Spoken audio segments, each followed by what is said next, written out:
Here's the rewritten story, maintaining the original plot and context, using American English and aiming for a compelling narrative with a clear resolution. Devin's hands trembled as he clutched the envelope tightly. He had been saving for months, working at the local grocery store, mowing lawns, and even washing cars to finally afford his dream, a used car. He wasn't asking for much, just something reliable to get him to and from school. Today was supposed to be the best day of his life. Excitement bubbled inside him as he pushed open the glass doors of Prestige Motors, a high-end car dealership in the heart of the city. The scent of leather and polished metal filled the air as sleek cars gleamed under the bright showroom lights. He took a deep breath and stepped inside, feeling slightly out of place in his hoodie and sneakers. But he reminded himself that he had money, his own hard-earned money. A tall man, Mr. Harding, glanced at Devin from behind the counter. His expression twisted into something between annoyance and amusement. "Can I help you?" His tone lacked warmth. Devin nodded eagerly. "Yes, sir. I'm looking for a used car. I have enough for a down payment." Mr. Harding let out a loud chuckle and turned to his colleague, a blonde woman with a fake smile plastered on her face. "Did you hear that, Brenda? The kid wants to buy a car with what?" "His allowance." Brenda giggled, eyeing Devin up and down. "Oh, honey, this isn't a toy store. Maybe try the lot down the street. They sell your kind of cars." Heat rushed to Devin's face, but he stood his ground. "I have money. I worked hard for it. I just want to see the used cars." Mr. Harding's fake smile disappeared. "Listen, kid. We don't have time for jokes. Get out. We don't entertain window shoppers." Devin's heart pounded. He opened the envelope, revealing a neat stack of $100 bills. "I'm not joking." Before he could finish, Mr. Harding snatched the envelope and peered inside. His face darkened. "Where did you steal this from?" Devin gasped. "I didn't steal anything. I worked for it. Get out." Mr. Harding barked. "Before I call security." Devin's stomach twisted as a security guard approached. Without another word, they grabbed him by the arm and dragged him out. People in the showroom stared, some whispering, others shaking their heads. Devin fought back tears as he stumbled onto the sidewalk. His hands clenched into fists as he watched the dealership doors slam shut behind him. Little did they know, this wasn't the end. It was just the beginning. As Devin walked home, anger and embarrassment burned in his chest. He had worked so hard only to be treated like a criminal. He pulled out his phone and hesitated. Should he call his mom? No. He didn't want to worry her. But deep down, he knew she would find out. And when she did, things were going to change. The next morning, the entire dealership buzzed with excitement. A Rolls-Royce Phantom, sleek and shimmering under the sun, glided into the parking lot. The moment it stopped, the doors swung open, and out stepped a woman dressed in an elegant navy blue dress. Her presence commanding instant respect.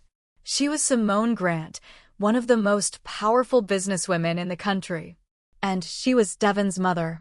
Mr. Harding's eyes nearly popped out of his head as he hurried to the entrance, fixing his tie. "Welcome to Prestige Motors, ma'am. How can we assist you today?" Simone removed her sunglasses, her piercing brown eyes scanning the dealership like a lioness surveying her territory. "Where is he?" Mr. Harding blinked. Who?" She turned to the side. "Devin, come out." Devin stepped out from the passenger seat, his face calm, but his eyes filled with determination. Gasps echoed around the dealership as employees recognized him. Mr. Harding's face drained of color. Is he my son?" Simone interrupted coldly. "And you humiliated him yesterday." The room fell silent. A few customers paused their conversations, glancing over. Brenda's face turned pale, and she took a step back. Devin felt a wave of satisfaction seeing the fear in their eyes. But he wasn't here for revenge. He just wanted respect. Simone walked forward, her heels clicking sharply against the showroom floor. "I assume you remember him? The boy you accused of stealing?" The boy you threw out like trash. Mr. Harding stammered. Miss Grant, I assure you, it was just a misunderstanding. Simone arched a brow. A misunderstanding? You saw a black boy with money and assumed he was a thief. That's not a misunderstanding. That's discrimination. The entire showroom was silent now. Employees stood still, watching the scene unfold. Mr. Harding fidgeted, but Simone wasn't done yet. Mr. Harding wiped his sweaty forehead. Ma'am, there must be a misunderstanding. We treat all our customers with the utmost respect. Simone let out a sharp laugh. Really? Because from what I heard, you treated my son like a criminal. Brenda stepped forward nervously. It was just a mistake. We didn't know who he was. Simone's expression hardened. And that's the problem. You only respect people when you think they're rich. But my son had money. Money he worked for. And you still treated him like he was worthless. The dealership owner, Mr. Thompson, rushed in, having been alerted of Simone's presence. Miss Grant, I deeply apologize. Please allow us to make this right. Simone crossed her arms. You want to make it right? Fine. Fire them.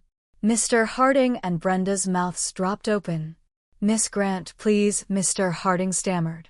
My son had a dream, Simone said firmly, and you crushed it because of your prejudice.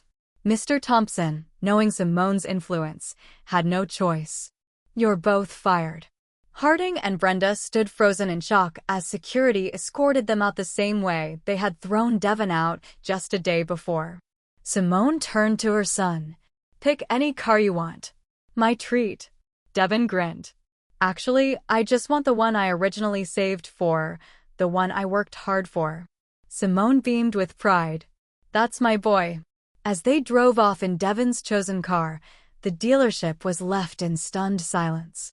The story concludes with Devon achieving his dream through his own hard work and his mother's unwavering support and influence. The blatant prejudice he faced was met with swift justice, highlighting the importance of respect and equality. Prestige Motors, now under intense scrutiny, was forced to reevaluate its practices, learning a harsh lesson about the true cost of discrimination. Devon's quiet dignity and Simone's powerful response served as a reminder that assumptions based on appearance can lead to devastating consequences, and that true strength lies in standing up for what's right.